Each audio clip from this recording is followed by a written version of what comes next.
Gary Wilson. Just when you brought up the schools, that hit me hard. We fought to keep our high school and junior. Who is going to track how many kids that were in school when this was running versus how many have dropped out over the next couple months, over the next 2 years? See, my kids are high school. My kids are high school. We homeschool them now because I don't want them on the bus down the 93 and back. I agree. There's a lot of parents that don't have that choice.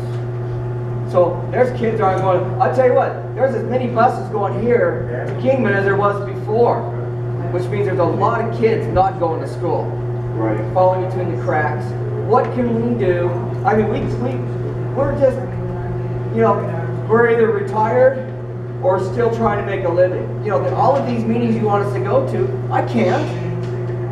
I'm doing everything I can, and a lot of other parents, you know, if we got kids in school, we're still trying to work and make a living and feed them and everything else. But how, I mean, you said you're an overlapping school district. A trade school out here would be fine. You know, Kingman Unified, whatever, inherited that building. They didn't build that building. They didn't earn that building. That's right. That's right. And they took it from this community, and then they ran it for 10 years and dropped it. This community, I run a scouting program. Before that went there, we had all kinds of scouts. Now we don't, because by the time they get home from school, they don't even have time to do their homework and breathe. The programs we were getting going, they're gone. These kids have nothing out here. And really, we sit around and talk about it, but there is no program for these kids out here, and we're losing them. One of the first ways you can address that. Crime has gone up here. Everything else has gone up because, and all we're told is to go talk to the Kingman Unified. But see, we weren't the only ones. Peach Springs lost their high school. That's correct.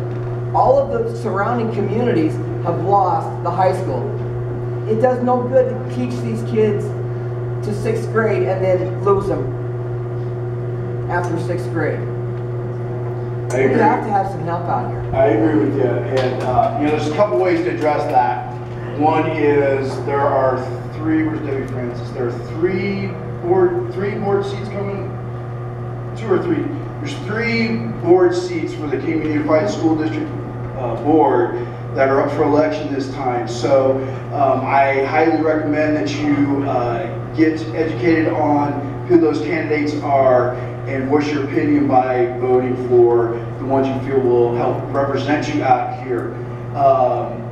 We thought we did, and half of them on the last time sustained because they didn't have enough information. That's right. Yeah, I was at those meetings. It's just John raised his hand, and he can attest for you. I was at those meetings as well, you know, and was up here as much. And I want you to understand, you know, Planning and Zoning Commissioner is a volunteer unpaid position. The school board I sit on is an unpaid position.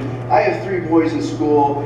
I have my job, plus my wife owns her own business. So I feel your pain there, and yet I still feel very adamant about getting involved and trying to do what I can do. So that's what I'm saying is I understand you can't make all the meetings, but the more that you can, and the more that you can voice your opinion and you know, get that out there.